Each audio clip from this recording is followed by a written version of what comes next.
Thank you for the opportunity to share my story with this committee and for bringing light to the crisis of abuse in amateur sports. Your commitment to ensuring the safety of gymnasts and all amateur athletes is appreciated, important, and necessary to ensure nothing like this ever happens again. Please bear with me. To be perfectly honest, I can imagine no place that I would be less comfortable right now than sitting here in front of you, sharing these comments. My name is Simone Biles, and I am a gymnast who has trained at the levels of the sport. As an elite gymnast, I have had the honor to represent the United States of America in multiple international competitions, including World Championships and the Olympic Games. Over the course of my gymnastics career, I have won 25 World Championship medals and 7 Olympic medals for Team USA. That record means so much to me, and I am proud of my representation of this nation through gymnastics. I am also a survivor of sexual abuse, and I believe without a doubt that the circumstances that led to my abuse and allowed it to continue are directly the result of the fact that the organizations created by Congress to oversee and protect me as an athlete, USA Gymnastics and the United States Olympic and Paralympic Committee failed to do their jobs. Nelson Mandela once said, there can be no keener revelation of a society's soul than the way in which it treats its children. It is the power of that statement that compels and empowers me to be here in front of you today. I don't want another young gymnast, Olympic athlete, or any individual to experience the horror that I and hundreds of others have endured before, during, and continuing to this day in the wake of the Larry Nassar abuse. To be clear, Take your time. To be clear, I blame Larry Nassar, and I also blame an entire system that enabled and perpetrated his abuse. USA Gymnastics and the United States Olympic and Paralympic Committee knew that I was abused by their official team doctor long before I was ever made aware of their knowledge. In May of 2015, Rhonda Fayen, the former head of USA Gymnastics women's program, was told by my friend and teammate, Maggie Nichols, that she suspected I, too, was a victim. I didn't understand the magnitude of what all was happening until the Indianapolis Star published its article in the fall of 2016, entitled, Former USA Gymnastics Doctor Accused of Abuse.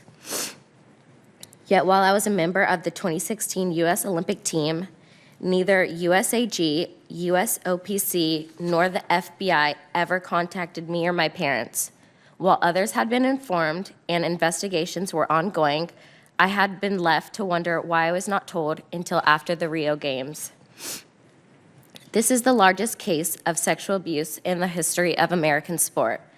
And although there has been a fully independent investigation of the FBI's handling of the case, neither USAG nor USOPC have ever been made the subject of the same level of scrutiny. These are the entities entrusted with the protection of our sport and our athletes, and yet it feels like questions of responsibility and organizational failures remain unanswered. As you pursue the answers to those questions, I ask that your work be guided by the same question that Rachel Denhollander and many others have asked. How much is a little girl worth? I sit before you today to raise my voice so that no little girl must endure what I, the athletes at this table, and the countless others who needlessly suffered under Nassar's guise of medical treatment, which we continue to endure today.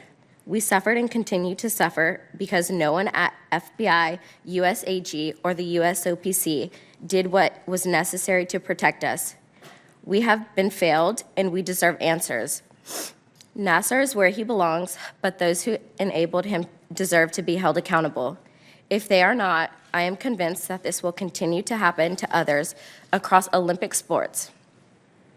In reviewing the OIG's report, it truly feels like the FBI turned a blind eye to us and went out of its way to help protect USAG and USOPC. A message needs to be sent.